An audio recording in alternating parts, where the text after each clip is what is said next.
प्राचीन मिस्र के पवित्र। पता लगाएं कि प्राचीन मिस्र में जानवरों को देवी देवताओं के रूप में कैसे पूजा जाता था, उनके पवित्र अर्थ क्या थे, और मिस्र के लोगों द्वारा इन प्राणियों का इतना सम्मान क्यों किया जाता था।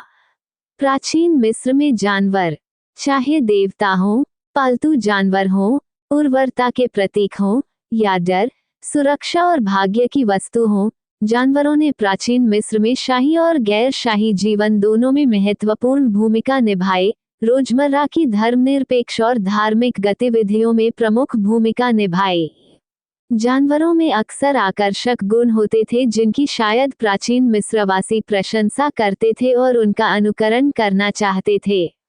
इनमें ताकत, शिकारियों से बचने की क्षमता, सुरक्षात्मक प्रकृति, पोषण संबंधी विशेषताएं और पुनर्जन्म से संबंध शामिल थे।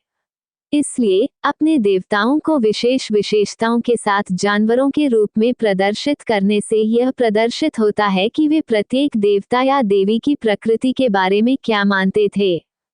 जानवरों के एक पूरे समूह ने महत्वपूर्ण भूमिकाएं निभाईं। इनमें से सबसे प्रसिद्ध संभवतः बिल्ली है, जिसकी घरेलू उत्पत्ति प्राचीन मिस्र में हुई है। चीता और शेर जैसी बड़ी बिल्लियां विदेशी पालतू जानवरों के रूप में रखी जाती थीं और राजशाही का प्रतीक थीं। अन्य जानवर जिनसे प्राचीन मिस्रवासी डरते थे, जैसे मगरमच्छ और दरियाई घोड़े, उनके क्रोध से बचाने के लिए पूजनीय और पूजे जाते थे। मगरमच्छ को पानी का देवता कहा जाता था और वह फेरोनिक शक्ति और शक्ति के प्रतीक के रूप में कार्य कर सकता था, जबकि इबिस को लेखन और शास्त्रियों का संरक्षक माना जाता था। इस ब्लॉग में हम प्राचीन मिस्र के कुछ सबसे पवित्र जानवरों पर करीब से नजर डालेंगे। बिल्ली। बिल्लियों को पुराने साम्राज्य 4600 साल पहले के आरंभ में कब्र के दृश्यों में चित्रित किया गया है और यह इस संदर्भ में है कि हम पहली बार उनके पालतू जानवर को देखते हैं। कब्र के कुछ दृश्यों में बिल्लियां अपने मालिक की कुर्सी के नीचे बैठी दिखाई देती हैं, जिससे यह आभास होता है कि किसी समय उन्हें प्यारे पारिवारिक पालतू जानवरों के रूप में देखा जाता था। वास्तव में ममीकृत बिल्लियां कभी कभी अपने मालिकों के साथ या उनके करीब दबी हुई पाई जाती हैं। बिल्लियों को संभवतः कीट नियंत्रण के रूप में अधिक महत्व दिया जाता था। जहां भोजन के भंडार का संबंध होता था, वहां उनका होना सुविधाजनक होता था, विशेष रूप से घरों, अन्न भंडारों और खेतों में चूहों और चूहियों को दूर रखने के लिए। गे एंडरसन प्रकार की रोमानो मिस्र की बैठी हुई लकड़ी की बिल्ली की आकृति संग्रहालय वस्तु संख्या वर्तमान में एनिमल वर्ल्ड आर्ट जर्नीज प्रदर्शनी में प्रदर्शित है। बिल्लियों को न केवल उनके रोजमर्रा के उपयोग के लिए बल्कि दैवीय क्षेत्र में भी अत्यधिक सम्मान दिया जाता था। बिल्ली के समान देवताओं में सबसे प्रसिद्ध बेस्टेट थे, जिन्हें आमतौर पर या तो बिल्ली के थेरियोमोर्फिक जानवर रूप में चित्रित किया जाता था, या बिल्ली के सिर के साथ मादा शरीर के संकर रूप में चित्रित किया जाता था।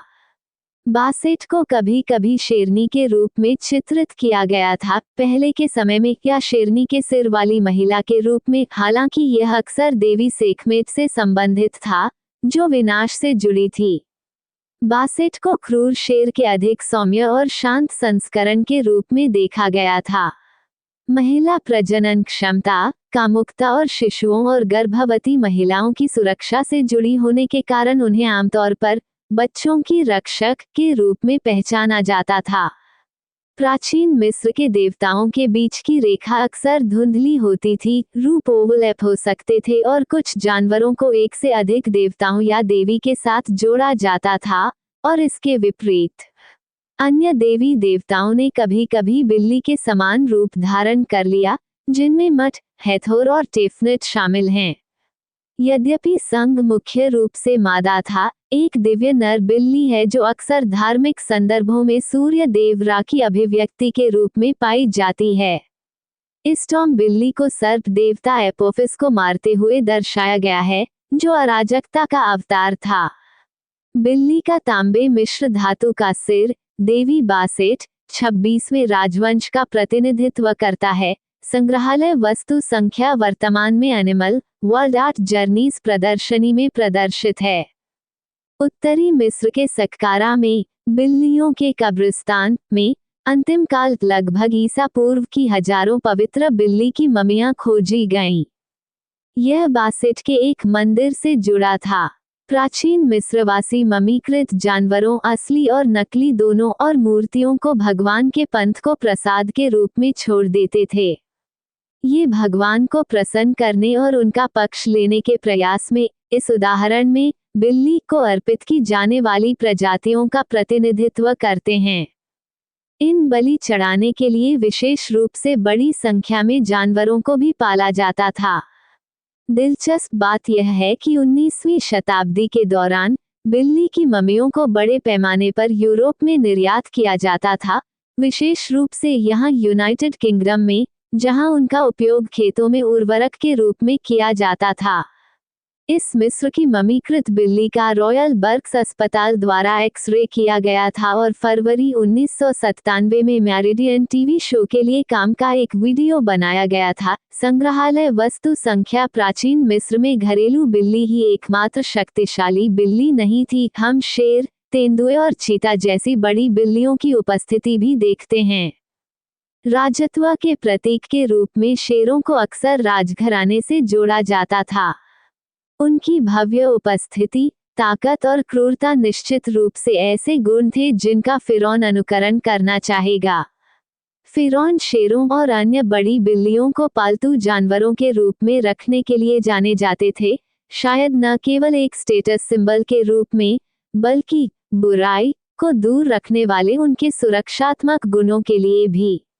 शाही शिकार के दृश्यों में शेरों का शिकार करते हुए भी दिखाया जाता है, जो सबसे शक्तिशाली जानवरों पर भी विजय पाने की राजा की ताकत का प्रदर्शन है। बिल्लियों के साथ हमारा रिश्ता निश्चित रूप से समय की कसौटी पर खरा उतरा है और उनकी लोकप्रियता आज भी स्पष्ट है। कुत्ता। मिस्र के धर्म में कई कुत्ते देवता थे। इनमें से कुछ का प्रतिनिधित्व भेड़िया या कुत्ते द्वारा किया गया था, जबकि अनुबिस जैसे अन्य लोग अधिक सामान्य थे और कुत्ते और सियार दोनों के गुणों का प्रदर्शन करते थे। कैनाइन देवता अक्सर मृत्यु और उसके बाद के जीवन का प्रतिनिधित्व करते हैं, और ओसिरिस अंडरवर्ल्ड के देवता के पंथ से जुड़े होते हैं। ओसिरिस के उदय से पहले अनुबिस सबसे महत्वपूर्ण अंत्येष्टि देवता था। वह मृतकों के देवता थे, जो शवलेपन और ममीकरण से जुड़े थे। वह सिनोपोलिस ग्रीक में कुत्तों का शहर के मुख्य देवता थे। ऊपरी मिस्र में आधुनिक एलक्यूइस और नील नदी के विपरीत तट पर कुत्तों के लिए एक कब्रगाह की खोज की गई थी। अनुबिस की पूजा पूरे मिस्र में की जाती थी और पूरे फारोनिक काल में भगवान की छवियां मंदिरों, चैपलों और कब्रों में देखी जाती थीं।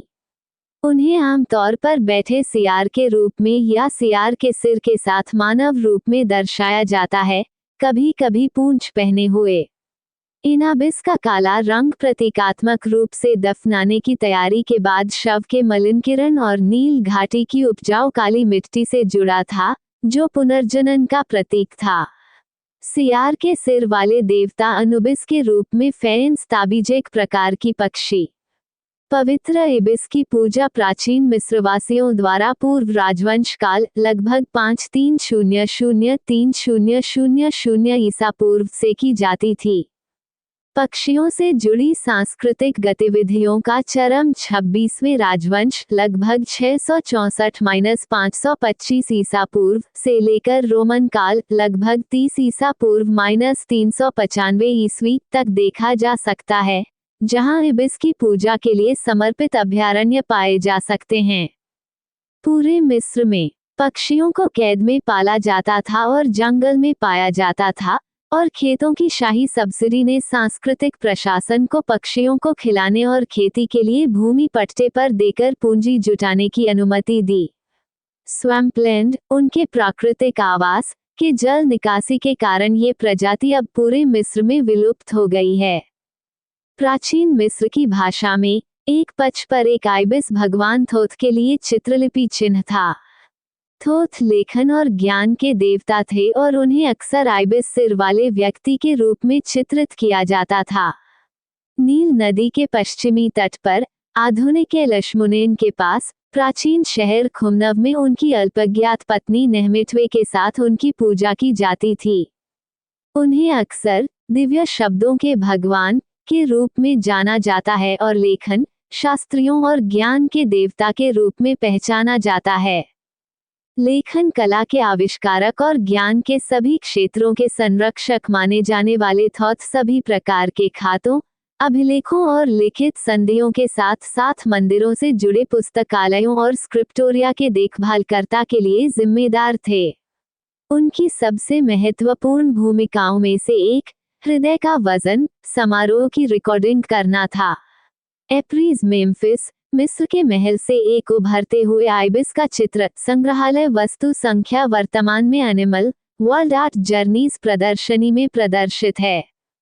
थॉथ को अक्सर इबिस रूप में या खड़े या बैठे हुए इबिस सिर वाले व्यक्ति के रूप में दिखाया जाता था, जो आमतौर पर एक पैलेट और कलम या एक नोकदार ताड़ का पत्ता पकड़े हुए होता था, जो किसी प्रकार की प्रशासनिक रिकॉर्डिंग या गणना में संलग्न होता था। ये संभव है कि आइबिस की लंबी, घुमावदार चोंच की पहचान अर्धचंद्र और रीड पेन थोथ दोनों से की गई थी। वह चंद्रमा रा की दूसरी आंख से भी जुड़ा था जब वह बबून के रूप में था, जिसे हम बाद में कवर करेंगे। चंद्र मुकुट एक चंद्र डिस्क या अर्धचंद्र पहने हुए थे। वो कई मंदिरों की दीवारों पर देवताओं की सहायता करते हुए या राजा से संबंधित महत्व के मामलों को रिकॉर्ड करते हुए दिखाई देते हैं। इबिस सिर और विग और शेंडाइट किल्ट पहने हुए भगवान थोथ की आकृति संग्रहालय वस्तु संख्या। प्राचीन मिस्र में मृत्यु के बाद बिल्लियों, कुत्तों, मगरमच्छों और आइबिस जैसे पवित्र जानवरों की ममीकरण एक बड़ा व्यवसाय था।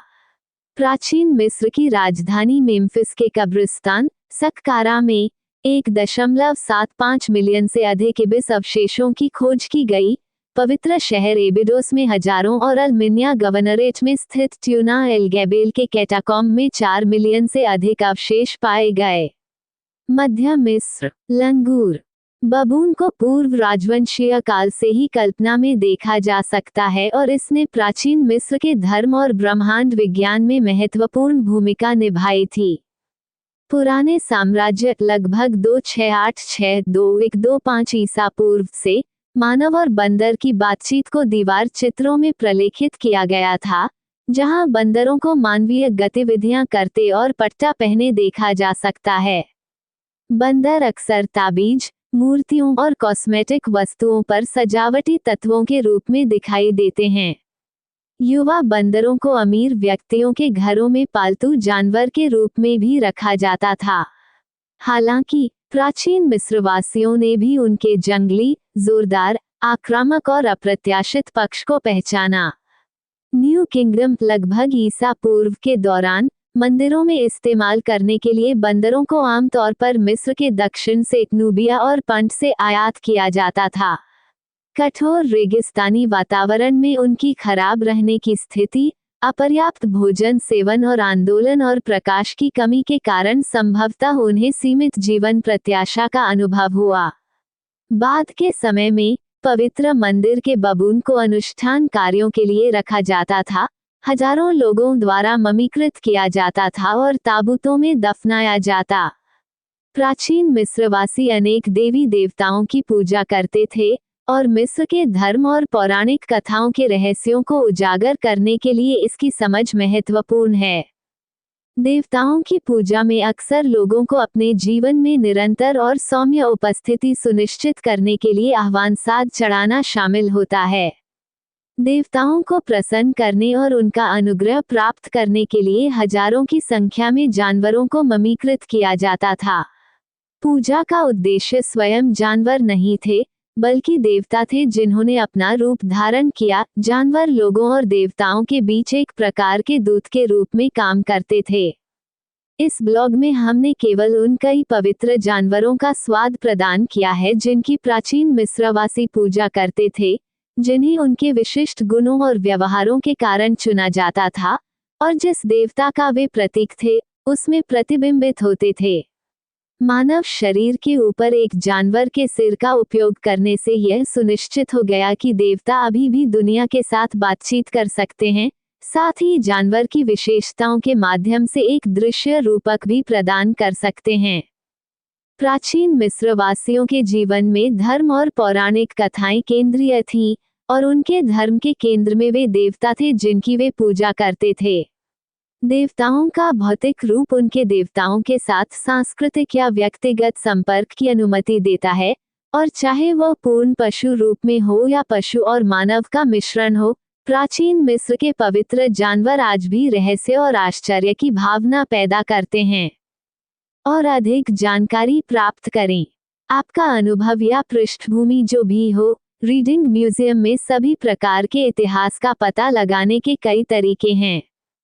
रीडिंग म्यूजियम ब्लॉग पढ़ते रहें, हमारे संग्रहों की विस्तृत श्रृंखला, हमारी संपूर्ण प्रतिकृति बेयक्स टेपेस्ट्री सहित के बारे में जानें, या स्कूलों के लिए हमारे अवसरों का पता लगाएं। दुनिया भर में ऑनलाइन और व्यक्तिगत रूप से दोनों। दोस्तों, आज का वीडियो यहीं तक है। आशा करता हूं कि हमारा वीडियो आपको अच्छा लगा होगा। अगर वीडियो अच्छा लगा हो तो लाइक कीजिए, शेयर कीजिए, सब्सक्राइब कीजिए, सेवा करने का मौका दीजिए। अगले वीडियो में मिलेंगे।